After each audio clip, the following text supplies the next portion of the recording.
At 2 a.m., my husband's phone buzzed beside me. I thought it was a work emergency. He'd been pulling long nights lately, saying his boss needed him for a big hotel redesign. But when I glanced at the screen, my heart stopped. The name that appeared wasn't a coworker. It was Evelyn Cross, his boss. And the message said only 3 words. He's mine. Stay with me till the end, because what happened after that message changed everything I thought I knew about love, marriage, and revenge. I stared at those words for what felt like forever. My chest tightened, my fingers trembled, and a cold wave ran through me. I wanted to believe there was some mistake, some explanation.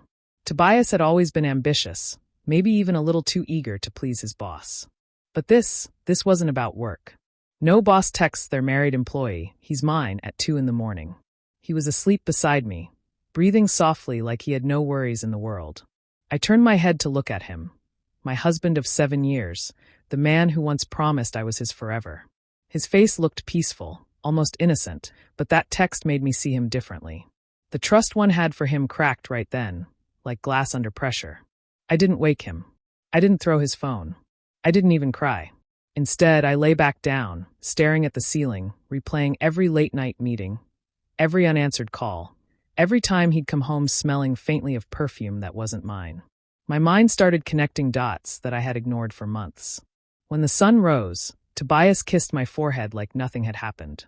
"Morning, baby," he said, grabbing his coffee and heading out the door with his laptop bag. I stood there in the kitchen, watching him leave, feeling like I was living with a stranger. The man walking out that door wasn't my husband anymore. He was a liar in disguise. I told myself I needed proof before I confronted him. Maybe that message meant something else. Maybe I was overreacting. But deep down, I already knew. Evelyn Cross wasn't just his boss.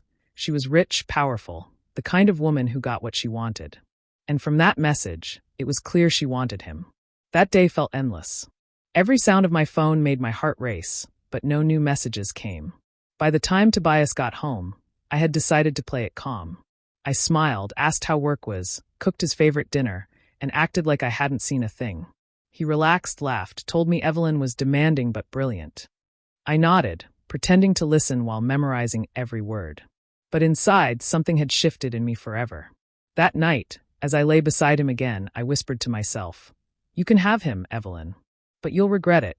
Because from that moment on, my revenge had already begun, quiet, patient, and unstoppable. After that night, I tried to convince myself the message was nothing. Maybe it was a joke, a misunderstanding, anything but what it looked like. But the cracks started showing fast, and no matter how hard I tried to glue them together, everything kept falling apart. Tobias began dressing differently.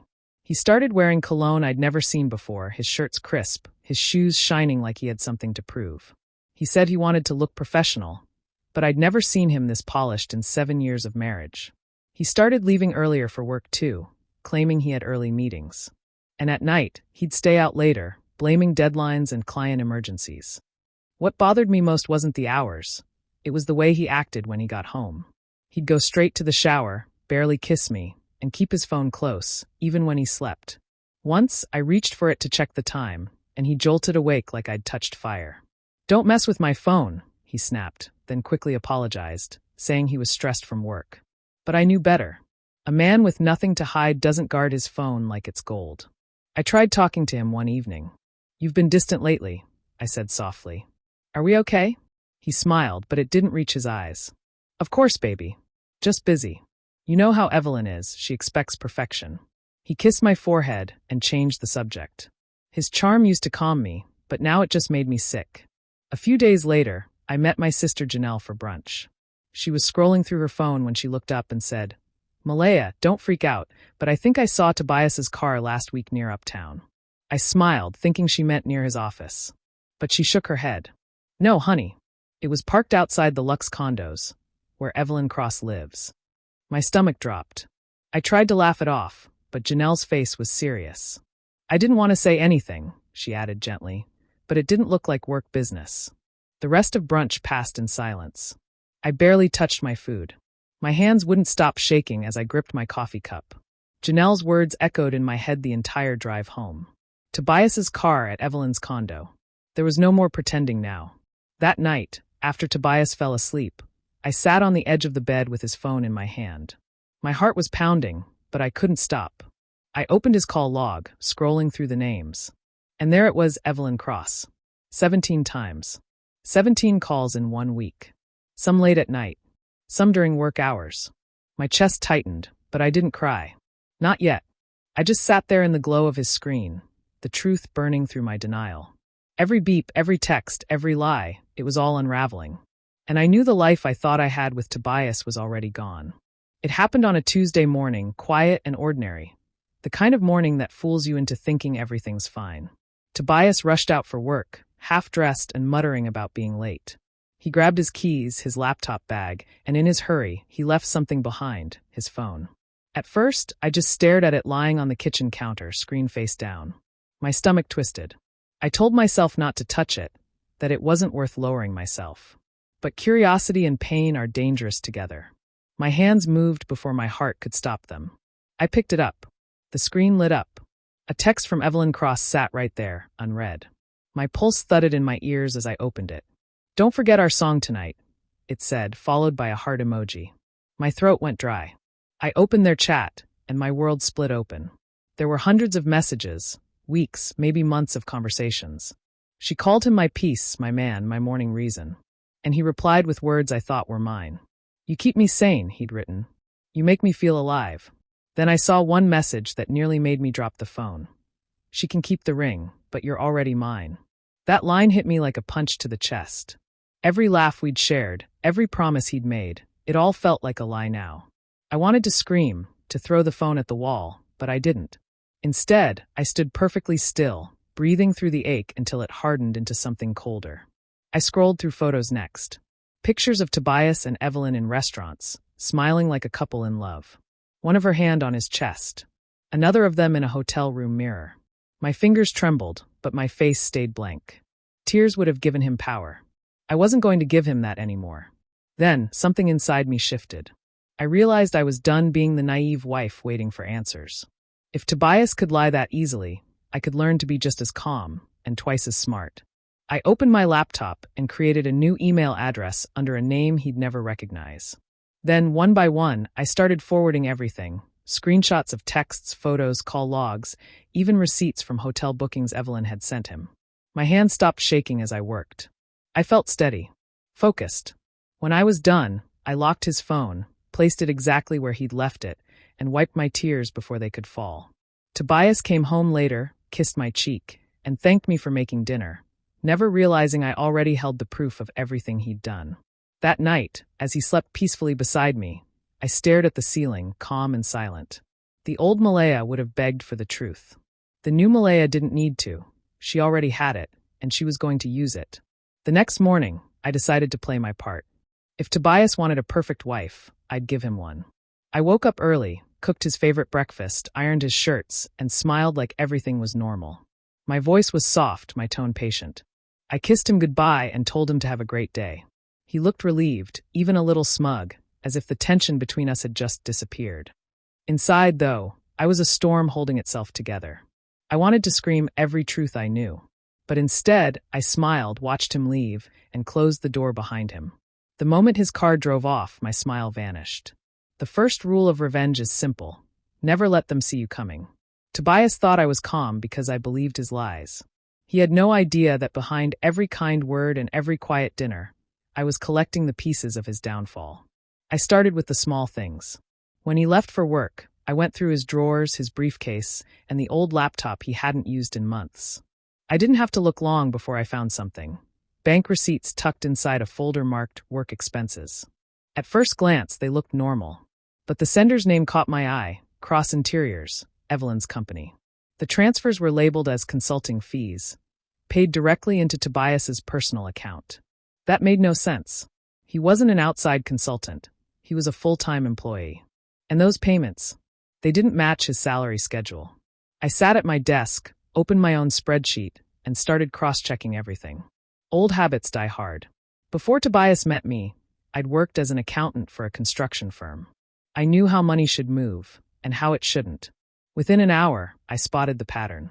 Every transfer came right after Tobias's late nights and sudden client dinners. Evelyn wasn't just paying him for extra work. She was paying him off. I felt a bitter smile creep across my face.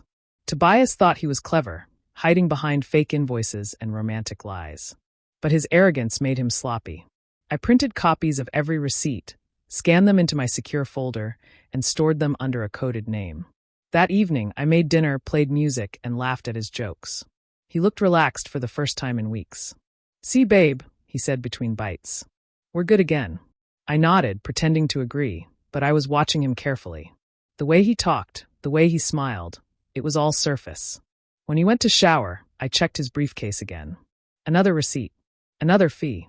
I slid it into my pocket and poured myself a glass of wine. If he wanted a perfect wife, I'd be exactly that.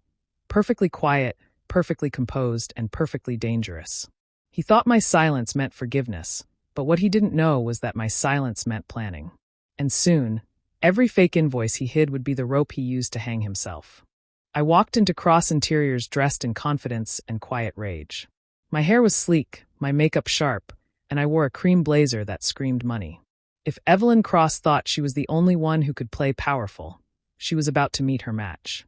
I had booked a private design consultation under a fake name, Marla Carter. The receptionist welcomed me warmly, clearly assuming I was another wealthy client looking to have my mansion redesigned. If only she knew why I was really there. When Evelyn finally entered the room, her perfume hit before her voice did. Sweet, expensive, and suffocating. She wore power like armor, gold jewelry, red nails, and that smug smile I'd seen in Tobias's photos. For a second, I almost lost control. I wanted to tell her who I was, what she'd destroyed, and how easily she'd been played. But instead, I smiled. "Miss Cross," I said smoothly, shaking her hand. "I've heard wonderful things about your firm. I'm looking for someone with vision." Her face lit up. "Oh, darling, you've come to the right place. No one in Charlotte does luxury quite like me." She talked about herself nonstop, her style, her reputation, her high-end clients. Every word oozed pride. I nodded politely, pretending to be fascinated, while my eyes scanned the office. Expensive art. Imported furniture. The kind of luxury you can only afford when you've built your empire on lies. As she flipped through her design portfolio, a young woman entered carrying coffee. She looked nervous, her hands trembling slightly. Evelyn snapped at her for spilling a drop, then turned back to me with a fake laugh. "Assistants," she said with a wave of her hand. "They mean well but never get it right." The young woman's name tag read Lydia. When Evelyn stepped out to take a call, Lydia glanced at me, her eyes full of something, pity maybe warning. "You're not really here for a consultation, are you?" she whispered. My breath caught. "Why do you ask?" I said quietly. Lydia hesitated, then leaned closer. "Because you're not the first woman she's done this to. But maybe you'll be the last." Before I could respond, Evelyn returned, her voice too sweet to be sincere. Lydia slipped away quickly, leaving me with that one haunting sentence echoing in my head. Evelyn finished her pitch, completely unaware of who I really was. She thought my smile was admiration, my silence agreement. I nodded along, taking notes like an eager client. Inside, though, I was memorizing everything, her words, her tone, her arrogance. When our meeting ended, she handed me her card. "I look forward to transforming your space," she said proudly.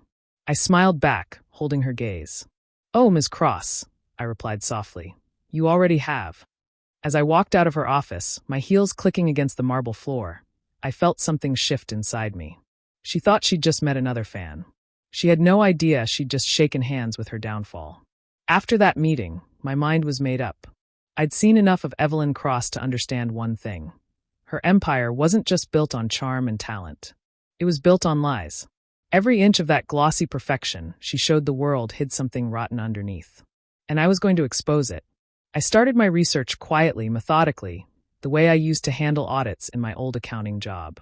Late at night, while Tobias snored beside me, I sat at my desk with my laptop and a cup of coffee, tracing digital trails that Evelyn thought were buried. Her company website listed dozens of high-profile clients, but something about the billing structures didn't add up. Some projects showed overlapping invoices, others had consulting charges that didn't match any known service. It didn't take long to dig deeper. I used public records, old accounting contacts, and archived files from Tobias's work laptop. He had no idea how sloppy he'd been with his passwords. Within hours, I found hidden folders tied to Cross Interiors accounts. There were spreadsheets showing double-billed clients, falsified expenses, and missing tax documentation. It was all there, sitting in plain sight for anyone who knew how to read between the numbers. Evelyn was manipulating her books, charging clients twice for the same designs, inflating costs, and moving money into personal accounts under fake company names. Tobias's name appeared several times, attached to vendor approvals and payment confirmations. He hadn't just betrayed me emotionally, he was knee-deep in her corruption. My stomach twisted with disgust, but I didn't stop. I kept gathering evidence, screenshots, financial statements, and internal memos. Every piece I found felt like another layer of armor. I wasn't just a heartbroken wife anymore. I was an investigator, building a case strong enough to crush them both. By the end of the week, I had a complete picture of Evelyn's empire, a network of greed dressed in luxury. And at the center of it all stood Tobias, her obedient puppet, signing off on everything she told him to. I organized everything into a digital folder labeled Charity Proposal. Inside were dozens of files documenting Evelyn's fraud and Tobias's involvement. Then, with steady hands, I encrypted the folder, attached a note that simply read, "For review, potential fraud at Cross Interiors," and sent it anonymously to the North Carolina State Audit Office. I didn't add my name. I didn't need to. The truth would speak for itself. As the email disappeared into cyberspace, I felt no guilt, no hesitation. I had built this moment carefully, piece by piece, with precision and control. Tobias and Evelyn thought they were untouchable, protected by wealth and reputation. But they underestimated the one thing they couldn't fake, my patience. I leaned back in my chair and whispered to myself, "Let's see how perfect your empire looks when the numbers tell the real story." I didn't plan to ruin him by accident. I planned to ruin him completely, and I had just pulled the first thread. Rain hammered against the kitchen windows that night, steady and cold, like the sound of judgment itself. Tobias came home late, his hair damp, his suit wrinkled, his lies worn thin. He tossed his keys on the counter and mumbled something about traffic. I didn't answer. I just stood there, my hands wrapped around a mug of tea I wasn't drinking, waiting for him to look at me. When he finally did, his smile faltered. "What's wrong?" he asked, trying to sound casual. I didn't speak. I reached for my phone, pressed play, and let the recording speak for me. Evelyn's voice filled the kitchen, soft and intimate, whispering, "He's mine." Tobias froze. The color drained from his face. For a moment, the only sound was the rain outside and Evelyn's voice echoing off the tile. I stopped the recording and placed the phone on the counter between us. He opened his mouth, searching for words. "Malaya, listen." "No," I said quietly. "You listen." He tried to laugh it off. "It's not what you think. Evelyn, she's complicated. She came on strong." I didn't. I cut him off with a look. "Don't insult me with excuses." He sighed, rubbing his temples like the victim in his own story. "It wasn't physical," he said finally. "It was emotional. She made me feel seen. I got caught up in it, but it didn't mean anything." I let him speak, every word digging him deeper. Then I reached under the counter and set a thick manila envelope beside the phone. He frowned. "What's that?" "Proof," I said simply. He opened it, his fingers shaking as he flipped through pages. Bank statements with his name on them, text message printouts, and at the very end, a formal notice from the State Audit Office. His eyes widened as he read the letter. "An audit? What is this?" "It's the consequence," I replied. My voice was calm, too calm. "You didn't just cheat on me, Tobias. You signed your name on her crimes. Fake invoices, double billing, tax evasion. You helped her build it all." He looked at me like he was seeing a stranger. You did this?" "I just told the truth," I said. "Something you should have tried." He took a step toward me, desperate now. "Malaya, please, we can fix this. I'll quit. I'll go to the police myself. Just don't let them drag me down with her." But it was too late for that. He had made his choices. I had made mine. I turned toward the window, watching the rain streak down the glass. "I trusted you," I said softly. "And you handed that trust to her like it was spare change." When I looked back, Tobias was still holding the envelope, his knuckles white, his future unraveling in his hands. I didn't need to say anything more. The storm outside said it all. It all happened faster than anyone expected.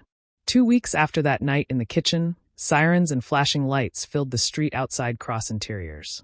Federal agents swarmed the glass building Evelyn once ruled like a queen. Her staff stood outside in disbelief, whispering as investigators carried out boxes of files, hard drives, and computers. What had taken her years to build was stripped away in hours. The story spread like wildfire across Charlotte. Fraud investigation at Cross Interiors flashed across every business headline. The audit had uncovered everything: the fake invoices, the double billing, the missing taxes, and the illegal transfers that tied her directly to Tobias. Their names were everywhere. Every paper, every local blog, every whisper at every design event. Evelyn Cross, the icon of luxury design, was now the face of corruption. By noon, her accounts were frozen. Her business partners dropped her. Clients canceled contracts worth millions. She tried to act calm, posting a short statement online about a misunderstanding, but the evidence trail was airtight. I'd made sure of that. Every document I'd collected pointed right back to her and to Tobias's signature approving it all. Tobias's downfall came just as swiftly. His company email was shut off before he could even clean out his desk. HR escorted him out in front of his coworkers. By the end of the day, every industry contact he had stopped answering his calls. His phone kept ringing that night, unanswered, as he sat on the couch staring at the TV in silence. I watched from the hallway, detached. I didn't feel pity anymore. The media painted Evelyn as a manipulative leader who used her charm and influence to cover years of fraud. Tobias, they said, was her trusted project manager and financial liaison. The perfect pair, until the truth exposed them. Evelyn tried to run. She booked a flight under another name, hoping to escape before charges could be filed. But the investigators were already waiting at the airport. When I saw her mugshot on the evening news, perfectly styled hair replaced by a blank stare, I felt nothing but cold satisfaction. The woman who once texted me at 2 a.m. to claim my husband now had to explain herself to the federal government. That night, I walked through the house one last time. The air felt heavy, stale with the weight of broken promises. Tobias sat at the table, his head in his hands, whispering my name like an apology. I didn't answer. There was nothing left to say. At sunrise, I packed my suitcase, loaded my car, and left without a sound. No note, no tears, no backward glance. The man I once loved and the woman who thought she could take everything from me had both destroyed themselves. And I hadn't needed to lift a finger beyond the truth. As the city disappeared in my rearview mirror, I felt peace for the first time in months. Their world had fallen apart. Mine was just beginning. Months passed. The chaos had quieted, but the shadows of it lingered over the city like smoke after a fire. I had moved into a small apartment on the other side of Charlotte. Nothing fancy but peaceful. No secrets, no lies, no ghosts. I didn't check the news often anymore, but one morning, as I sipped my coffee, a familiar name caught my eye. Evelyn Cross. The article headline read, "Former interior design mogul rebrands under new name." I felt a faint, humorless smile pull at my lips. So, she was trying to rise again. The story explained that she'd launched a new firm called Eclair Designs, claiming to have restructured her leadership team and learned from past challenges. It was laughable. She hadn't learned a thing. She was just trying to erase her past and start over. But money and reputation don't forget. Within a week of the announcement, the cracks appeared. Clients pulled out quietly. Investors withdrew their funding. People whispered behind closed doors, questioning her integrity. No one wanted to be associated with the woman whose last empire had crumbled under an audit. I didn't have to lift a finger this time. Her name did all the work for me. Charlotte's design world is small. Gossip travels faster than truth. Whispers turn to warnings, and warnings turn to avoidance. By the end of the month, her office lights were off again. The new company website went dark, and the grand reopening she'd promised never happened. A smaller piece ran online a few weeks later, tucked between business updates. Former designer Evelyn Cross faces permanent industry ban. It described how her past fraud charges had closed every professional door she tried to reopen. The tone of the article was cold, factual, almost pitiful. It mentioned the empire she once ruled, the fame she once had, and how no one would hire her now. She was no longer a visionary. She was a cautionary tale. People in Charlotte's business circles still talked about her, but not with admiration anymore. They whispered about her downfall, about how greed and arrogance had destroyed everything she'd built. They told her story like a warning. Be careful who you betray, because you never know who's watching. Sometimes, I'd overhear her name in passing at a cafe or an event. "Remember Evelyn Cross?" someone would say. "The one who thought she was untouchable?" And then there'd be a pause, a shake of the head, and a quiet, "What a shame." But I never felt pity. Evelyn had chosen her path. She'd used people like tools, including the man who'd once shared my home. She built her world on lies, and when it collapsed, it buried her underneath. Her legacy didn't just end, it rotted.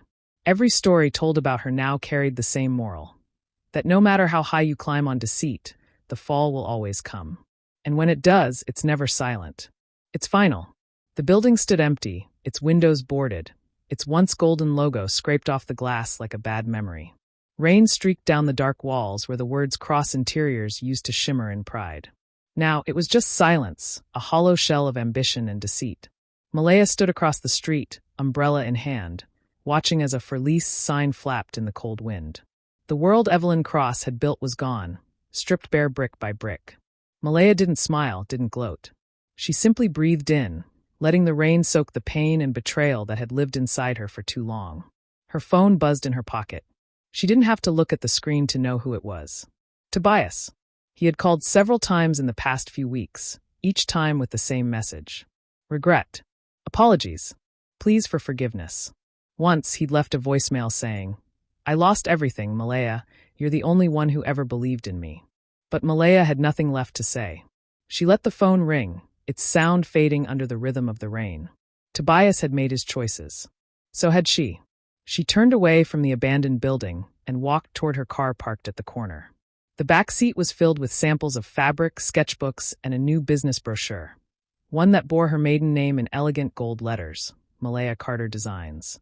Her office was small but bright, tucked into a corner space downtown with sunlight spilling across the floors.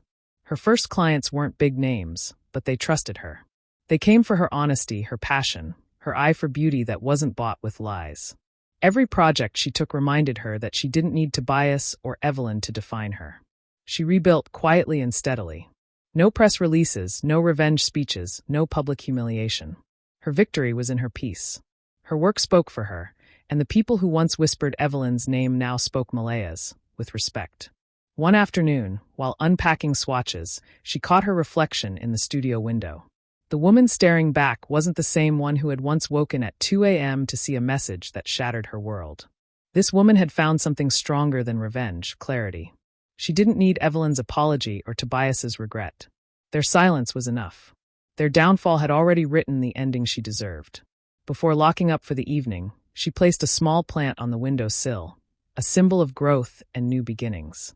As she turned off the lights, she glanced out at the city. The same skyline that once watched her break now stood witness to her rise. Malaya Carter didn't need noise to make her revenge known.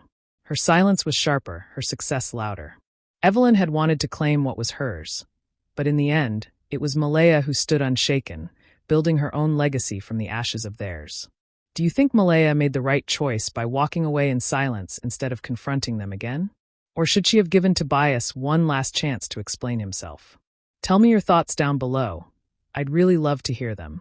And if you enjoy powerful stories like this, make sure to subscribe and hit that notification bell so you never miss the next one.